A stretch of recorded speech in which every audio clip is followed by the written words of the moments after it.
नमस्कार। Facebook live के माध्यम से सभी गणमान्य नागरिकों, युवा साथियों और शहीद परिवारों को मेरा प्रणाम, मेरे युवा साथियों को मेरा नमस्कार। आज जमीनी हकीकत और विभिन्न मुद्दों से आपको मैं रूबरू कराऊंगा। मेरी लड़ाई सिद्धांतों और वसूलों की लड़ाई रही है। मैंने हमेशा सिद्धांतों के लिए अपनी लड़ाई लड़ी है। जीवन का कोई भी पल हो, कोई भी क्षण हो, मैंने हमेशा संघर्ष को अपना स्वाभिमान माना है। संघर्ष को अपना सब कुछ मान के मैंने जीवन में आगे की ओर चलने की प्रेरणा ली है। मैंने हमेशा शहीद भगत सिंह को अपना आदर्श माना है। शहीद भगत सिंह के सिद्धांतों को मैंने जीवन में उतार कर आगे बढ़ने की पूरी कोशिश की है। युवा साथियों, जब मैं विश्वविद्यालय में प्रवेश लेने आया, उससे लगाकर आज तक आपके हकों के लिए मैं निरंतर लड़ाई लड़ रहा हूं।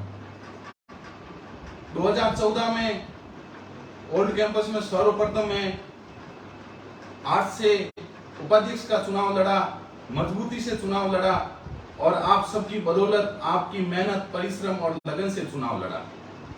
उसके बाद निरंतर मैंने 2015 में प्रत्येक छात्र छात्राओं की, 36 कौम के छात्र छात्राओं की मदद की, जिसमें मैंने ना तो जाति देखी, ना पाति देखी, ना धर्म देखा, ना कौन सा व्यक्ति किस कौम से है वो भी नहीं देखा, क्योंकि छात्र छात्राओं की कोई जाति नहीं होता, ना उनका कोई धर्म होता है। वो एक विद्यार्थी होते हैं। जब वो शिक्षा के मंदिर में पढ़ने आते हैं तो उनका उद्देश्य रहता है शिक्षा, खेल कूद, उनमें वो किस प्रकार से आगे बढ़ सके। आपके सबके सहयोग से 2016 में एक मजबूती से चुनाव लड़ा और सर्वप्रथम जब मैं चुनाव की तैयारी कर रहा था तो सबको सर्वविदित है, मैं अखिल भारतीय विद्यार्थी परिषद से छात्र संघ चुनाव की तैयारी कर रहा था, क्योंकि शुरू से मैं संघ पृष्ठभूमि से था और मैंने विद्यार्थी परिषद से टिकट मांगा। लेकिन राजनीति में अक्सर जो होता है वो दिखता नहीं है और जो दिखता है वो होता नहीं है। उसके कारण कहीं ना कहीं मेरे को विद्यार्थी परिषद से टिकट नहीं मिला और मुझे एन मूवमेंट पे एनएसयूआई से टिकट लेना पड़ा। उस वक्त मेरे लिए एनएसयूआई परिवार और कांग्रेस के सभी नेतागण एकदम नए जैसे थे। वो एकदम मेरे लिए एक नया परिवार था। तो सर्वप्रथम मैं जिस विधानसभा ओसियां से आता हूं और मैं एनएसयूआई का उम्मीदवार था, तो सर्वप्रथम मैं हमारे ओसियां से कांग्रेस के उम्मीदवार थे लीला मदेना जी, उनके घर गया, उनको गुलदस्ता दिया। लेकिन उनकी जो भावना थी कि नेवरा रोड में किसान का बेटा यहाँ छात्र संघ अध्यक्ष का चुनाव लड़ रहा है, हमने तो पहले कभी नहीं सुना। तो उनकी जो भावना थी, क्योंकि मैं उस परिवार में नया था, मेरे लिए हर व्यक्ति नया था। उसके बाद में हमारे पाली से जो सांसद के उम्मीदवार रहे आदरणीय बद्रीराम जी जाखड़ साहब के वहां गया। उनके बाद में जेडीयू के पूर्व चेयरमैन राजेंद्र सिंह जी सोलंकी, सुनील जी परियार और कांग्रेस के तमाम जोधपुर के एनएसयूआई के पूर्व जिला अध्यक्ष, सभी के पास में गया और नया परिवार था, मेरे लिए सारे लोग नए थे। तो कहीं ना कहीं एकदम किसी परिवार में सेटअप होना हर व्यक्ति के लिए आसान नहीं होता है। लेकिन मैं वो व्यक्ति हूं जो एहसान फरामोश नहीं हूं। उस वक्त जिस व्यक्ति ने मेरे तन मन धन से मदद की, उस व्यक्ति के लिए आज भी मैं उसके साथ खड़ा हूं। मैं एहसान फरामोश नहीं हो सकता, क्योंकि कांग्रेस परिवार में मैं नया था तो मेरे लिए हर व्यक्ति नए थे। बद्रीराम जी जाखड़ मेरे लिए नए थे, लीला मदेना जी मेरे लिए नए थे, राजेंद्र सोलंकी जी मेरे लिए नए थे। तो कहीं ना कहीं जिस व्यक्ति ने मेरी मदद की वो व्यक्ति आज भी मेरे लिए आदर्श है और जीवन भर रहेगा। उसके बाद एक किसान का बेटा मजबूती से चुनाव लड़ा आप सबके सहयोग से, लेकिन चुनाव में हमेशा हार और जीत दो पहलू रहते हैं, तो मुझे किसी प्रकार की कोई निराशा नहीं है। चुनाव हार गए लेकिन हमने कभी हिम्मत नहीं हारी, आज भी हिम्मत नहीं हारी। मजबूती से हम आप सबके बीच में अपनी बुलंद आवाज से मजबूती से चुनाव लड़ रहे हैं। जब बात रही 2022 छात्र संघ चुनाव की, तो अपने समाज के दो भाई छात्र संघ का चुनाव लड़ रहे थे और स्पष्ट रूप से जब दोनों भाई दोनों राष्ट्रीय पार्टी से टिकट लेके आ गए, कहीं ना कहीं दूर दराज ढाणियों में बैठे उन व्यक्तियों को सोशल मीडिया के माध्यम से पता चलता है कि भाई इस बार ये व्यक्ति साथ नहीं था, वो व्यक्ति साथ नहीं था। ये जो उनके मन में कहीं ना कहीं जो भावना आई है, वो आज मैं सोशल मीडिया के माध्यम से मैं स्पष्ट करना चाहता हूं कि कहीं ना कहीं ये जो नकारात्मक सोच किसी लोगों के द्वारा डेवलप की गई थी, वो एकदम गलत है। दोनों भाई जब राष्ट्रीय पार्टी से टिकट लेके आ गए, तब हमारे सामाजिक रूप से जाट ज्ञाति नौरा में एक मीटिंग हुई और उसमें स्पष्ट रूप से हम समाज के जो भी सीनियर गण थे, सीनियर के जो जूनियर थे, उन्होंने सबने तय किया और कुछ लोगों ने किसी संगठन के साथ गए, कुछ लोग किसी संगठन के साथ गए। लेकिन मैंने महादेव जी के प्रांगण में यही कहा था, जब एक किसान का बेटा, एक समाज का व्यक्ति इस विश्वविद्यालय में बड़ी मुश्किल से चुनाव जीत पाता है। अपन उदाहरण देख सकते हैं, कोई व्यक्ति 9 वोट से चुनाव जीतता है, कोई व्यक्ति 139 वोट से चुनाव जीतता है, तब समाज के दो भाई चुनाव लड़के ये एक तरीके का बड़ा जो समाज में टकराव हो रहा है वो क्यों उत्पन्न कर रहे हो। अनेकों बार समझाने की कोशिश की, लेकिन दोनों भाई नहीं माने और दोनों भाई चुनाव लड़े, जिसका परिणाम आप और हम सब के सामने देखने को मिला। बड़ा दुख दर्द होता है जब अनेकों बार समझाने के बाद, अनेकों बार मनाने के बाद स्थितियां काबू में नहीं आती है। अपना समाज कहीं ना कहीं सामाजिक समरसता में पीछे है। अपने को अन्य समाजों से सीख लेनी चाहिए। अनेक समाज है जो विश्वविद्यालय के चुनाव में एक रूपता से चुनाव लड़े और उनका परिणाम कुछ अलग रहता है। अपने समाज के बहुत बुद्धिजीवी सामाजिक लोग इस जोधपुर की धरा में विराजते हैं, लेकिन किसी भी सीनियर व्यक्ति ने, किसी जोधपुर के एकमात्र विधायक ने ये कोशिश नहीं की कि समाज एक हो जाए और एक समाज का बेटा चुनाव लड़े और जिससे जो परिणाम आने हैं उसका कुछ अलग तरीके का परिणाम रहता। ये किसी ने कोशिश नहीं की, लेकिन उसके बावजूद भी अपन नहीं ठहरते हैं। उसके बावजूद अपन क्यों चुनाव हार जाते हैं, इसका कभी विश्लेषण नहीं करते हैं। चुनाव हारने के अनेक कारण होते हैं। चुनाव में हम अन्य जातियों को साधने में कहीं ना कहीं कमजोर पैदा हो जाते हैं, कहीं ना कहीं अपनी वो कमजोरी झलकती है। अपने साथ में 36 कौम के विद्यार्थियों को लेना जरूरी है। हर जाति अपने साथ में रहेगी, मेघवार, माड़ी, कोई भी प्रजापत, सुतार, राजपुरोहित, ब्राह्मण, बनिया, हर जाति को अपन साथ लेके चलेंगे तो कहीं ना कहीं अपने को चुनाव में परिणाम अलग दिखते। लेकिन किसी व्यक्ति ने इस प्रकार की पहल नहीं की जिसका परिणाम निरंतर अपन भुगतते आ रहे हैं। और यदि इसी प्रकार, मैं इस सोशल मीडिया के प्लेटफॉर्म से साफ कहना चाहता हूं, यदि सामाजिक रूप से इसी प्रकार यदि निरंतर दो व्यक्ति चुनाव लड़ते रहे तो मैं आज स्पष्ट कहना चाहता हूं, हम इसी प्रकार चुपचाप बैठने का प्रयास करेंगे, क्योंकि हमें परिणाम स्पष्ट रूप से सामने दिखते हैं। तो ये विश्लेषण करना जरूरी है। किसी के ऊपर अपन कह सकते हैं वो व्यक्ति इस चुनाव में साथ नहीं था, तो वो साथ क्यों नहीं था, उसका कोई कारण हो सकता है। ये अपने जो बड़ी बड़ी जात महासभाएं बनी हुई है, उनको इन बारे में विषय पे विचार करना पड़ेगा, गहनता से चिंतन करना पड़ेगा। जगदीश जागर पे दोष दे दोगे, किसी अन्य व्यक्ति पे दोष दे दोगे या किसी अन्य व्यक्ति पे दोष दे दोगे, उससे कभी चुनाव अपने पक्ष में नहीं आने, चुनाव के नतीजे अपने पक्ष में नहीं आने। उसके अलावा मैं बात करना चाहता हूं कि जब मैं 2016 में एनएसयूआई से चुनाव लड़ा तो मेरे ऊपर और मेरे साथियों के ऊपर उस वक्त की सरकार ने अनेक मुकदमे किए, जिसके कारण आज भी हमारे 20 से 25 एनएसयूआई के मजबूत साथी महीने में कोर्ट की पेशियों के अंदर घूम रहे हैं। आज कांग्रेस की सरकार होते हुए, राज्य में कांग्रेस की सरकार होते हुए, मुख्यमंत्री जी का गृह जिला होते हुए भी एनएसयूआई का कार्यकर्ता आज इस गृह जिले में पीड़ित है, जिसका जिसका परिणाम इस पूरे राजस्थान में जितने भी विश्वविद्यालय थे वहां पे कहीं भी एनएसयूआई नहीं जीती, जिसका परिणाम विद्यार्थियों ने ठुकराया है। विद्यार्थियों ने एक संदेश दिया है कि यदि आज आप नहीं जागे तो इसका परिणाम आने वाले 2023 के चुनाव में बहुत ज्यादा बुरा होगा। मैं बात करता हूं, मैं जिस क्षेत्र से आता हूं उस क्षेत्र की विधायिका सुश्री दिव्या मदेरना जी को मैं पूछना चाहता हूं, जब 2016 में नेवरा रोड के विजिलेंस प्रकरण में आपको वोट देने वाले किसान भाइयों के ऊपर मुकदमे हुए, जो आज तक 25 लोग दर दर की ठोकरें खाकर रोज इस कोर्ट के अंदर पेशियों पे घूमते हैं।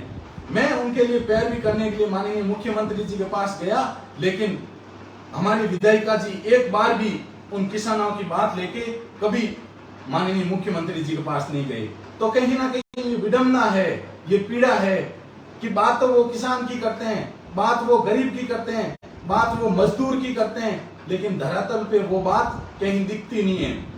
उसके बाद भी अपन देख लें, अभी 15-20 दिन पहले केलावा गांव में भाई अशोक भाकर जो विजिलेंस में लगा हुआ था, उनकी गलती की वजह से वो करंट से खत्म हो गया, उसकी दर्दनाक मौत हो गई। जिस व्यक्ति के जिस परिवार में मौत होती है उसका दर्द तो उसका परिवार जानता है, उसके पिताजी जानते हैं, उसकी माताजी जानते हैं, उसकी बहन जानती है, उसका भाई जानता है उनके दुख के आंसू किस प्रकार के होते हैं। लेकिन यदि जनप्रतिनिधि सजग होते, सावधान होते, तो आज कहीं ना कहीं उस परिवार में एक अंधेरा नहीं होता। जाने वाला व्यक्ति तो चला गया, लेकिन आप उसके हकों की लड़ाई को लड़ते तो आज मजबूती से उस भाई के परिवार को न्याय मिलता। लेकिन आप एक दिन भी नहीं गए। क्यों नहीं गए? क्योंकि वहां अनेक लोग धरने पे बैठ गए, तो आपने सोचा कि उन लोगों को क्रेडिट मिलेगा। तो आपकी इस प्रकार की विचारधारा, इस प्रकार का जो सोचने का तरीका है, वो कहीं ना कहीं गलत है। मैं आपसे गुजारिश करना चाहता हूं, आप ओसिया के विधायक हो, आप जोधपुर जिले के जिला प्रमुख हो, आपको कहाँ नौबत आती है कि आपकी सरकार होते हुए आपको 5 घंटे तक धरने पे बैठना पड़ता है। 5 घंटे तक। हाँ, जरूर आपने संघर्ष किया, उस संघर्ष का फल उस परिवार को मिला, लेकिन मैंने एक वाक्य सुना था कि हमारे तो राज में पलके पड़ते हैं, लेकिन 5 घंटे तक आपको वहां चिल्लाना पड़ा, चीखना पड़ा, उसके बाद जाके आपकी एक मात्र छोटी सी जो मांग थी वो मानी गई। तो कितनी बड़ी शर्म की बात है कि अपन किस दिशा में चलने की कोशिश कर रहे हैं, किस दिशा में जाने की कोशिश कर रहे हैं। आपने जिला प्रमुख के पूरे चुनाव में अपने खुद के लिए पूरी ओसिया की जनता ने आपको नकारा। ओसिया की तीनों पंचायत समिति की सीटें कहीं ना कहीं दूसरे लोगों के हाथों में चली गई। तो ये सोचने का विषय है, क्योंकि आप धरातल पे काम नहीं करोगे, गांव गरीब किसान मजदूर की बात नहीं सुनोगे, उनके हकों की लड़ाई नहीं लड़ोगे, तो उनका आक्रोश ओसिया विधानसभा में देखने को मिल रहा है। मैं किसी भी रूप से, व्यक्तिगत रूप से उनका कोई खिलाफत नहीं करता, ना मैं उनके खिलाफ हूं, लेकिन ये सोचने का विषय है। किसान आज कमजोर होता जा रहा है, युवा आज बेरोजगार होता जा रहा है, और पूरे इस मारवाड़ क्षेत्र में आप एकमात्र हमारा प्रतिनिधित्व करते हो, और इस प्रकार का यदि प्रतिनिधित्व रहेगा तो किसान किसके दर पे, किसके घर पे जाके वो अपनी बात को सुनाएगा, अपनी मजबूरी को बताएगा। युवा साथियों, ये विषय बहुत ही गंभीर है और सोचने का है। अपना विषय रखने का, अपनी बात रखने का सबको अधिकार है, लेकिन मैं सच्ची और कड़वी सच्चाई कह रहा हूं। उनको चाहे बुरी लगे या अच्छी लगे, वो उनका विश्लेषण है, लेकिन मैं सच्ची बात कहने से कभी नहीं आज घबराया हूं, ना कल घबराऊंगा। सच्ची बात, सिद्धांतों की बात राजनीति के अंदर पहले भी करता था, आज भी करता हूं और जीवन भर करता रहूंगा। कहीं ना कहीं पूरे राजस्थान में आज एनएसयूआई की दुर्दशा हो रखी है। एनएसयूआई के प्रदेश अध्यक्ष ने जिस प्रकार से पूरे राजस्थान के अंदर जिला अध्यक्ष बनाए, वो किसी से छुपे हुए नहीं है। आप आम विद्यार्थी को लेते, धरातल वाले विद्यार्थी को लेते, जिला अध्यक्ष बनाते, तो उसका परिणाम आज कुछ और होता। आज एनएसयूआई पूरे राजस्थान में उसका डबल जीरो आया है, उसके बाद भी एनएसयूआई के लोगों ने किसी प्रकार भी कोई भी समझ नहीं आई। हमारे प्रदेश के मुखिया और हमारे संगठन के मुखिया, उन्होंने एक बार भी नहीं कहा, एक बार भी नहीं सोचा कि एनएसयूआई की इस प्रकार की दुर्दशा क्यों हुई है। विश्लेषण करने की आवश्यकता है मित्रों। कहीं ना कहीं दोस्तों अपने ही अंदर कमियां हैं जिसके कारण आज अपने को इस प्रकार की दुर्दशा हो रही है। आज ओसियां विधानसभा के अनेक सरपंच है जो पिछले 4 साल से सरपंच का जो उनका फंड होता है वो उनको नहीं मिला। आज जिस प्रकार से गौ माता सड़कों पे पड़ी है, गौ माता निरंतर गौ माता के अंदर जो रोग फैला है उसके कारण उनकी मौतें हो रही है, लेकिन विधायक फंड से 1 रुपए गौ माता के लिए नहीं गया है। जिस प्रकार से ओसियां विधानसभा में किसानों ने आत्महत्या की है, मैं मेरे गांव की बात बता दूं तो मेरे गांव से पिछले 4 साल में 5 किसानों ने आत्महत्या की है, लेकिन उनको आज तक न्याय नहीं मिला। तो आज उनके परिवार न्याय की भीख मांग रहे हैं, आपसे आशा और उम्मीद रखते हैं। मैं आपको ये बात कह रहा हूं, सच्चाई कड़वी लगेगी, लेकिन सच्चाई हमेशा कड़वी होती है, क्योंकि शक्कर हमेशा मीठी होती है, नमक हमेशा कड़वा होता है। कड़वी बात हमेशा सबको कड़वी लगती है। और मैं खुल के कह रहा हूं, आप हमारे जनप्रतिनिधि हो, तो जिस प्रकार से भाई नरेश जाट अपने अधिकारियों के दबाव में उसने अपनी आत्महत्या की, तो उसके लिए लड़ाई लड़ने के लिए हडमान के नागौर के सांसद श्री हनुमान जी बेनीवाल आए। तो कहीं ना कहीं विषय सोचने का, आप हमारे जनप्रतिनिधि थे, आपको उस किसान के बेटे के लिए वहां जाना चाहिए, उसके लिए सरकार से मांग माननी चाहिए। लड़ाई वही आदमी लड़ सकता है जो मजबूत होता है। आपसे लोग आशा रखते हैं, आपको वोट देते हैं, आपको चुन के विधानसभा में भेजते हैं। इसका मतलब ये नहीं कि आप हर व्यक्ति की आवाज को दबाओ। मैं किसान का बेटा हूं, मेरे को दबा सकते हो और अन्य किसानों को बेटा को दबा सकते हो, लेकिन जनता और जनार्दन की आवाज को कभी नहीं दबा सकते। जिस प्रकार से हम देखते आ रहे हैं कि मैं जब से भी चुनाव लड़ा, आज मैं कांग्रेस पार्टी का एक सच्चा कार्यकर्ता हूं। 2016 से चुनाव लड़ा, आज हम कार्यकर्ताओं की इस प्रकार की स्थिति हमारे पे जो मुकदमे हैं उनका कोई भी निवारण नहीं हो रहा है, हमारी कोई व्यक्ति सुनने वाला नहीं है, तो आम बूथ कार्यकर्ता की क्या स्थिति हो सकती है। और मैं आज एक सच्ची कड़वी बात कह रहा हूं, यदि इस प्रकार ही कांग्रेस की स्थिति रही तो 2023 में परिणाम देखने लायक नहीं होंगे और कहीं ना कहीं पूरे मारवाड़ में कांग्रेस की सफाई हो जाएगी। ये हकीकत बात है, कहना अलग है और धरातल पे करना अलग है। दोस्तों, मेरी बात आपको कड़वी लगी होगी।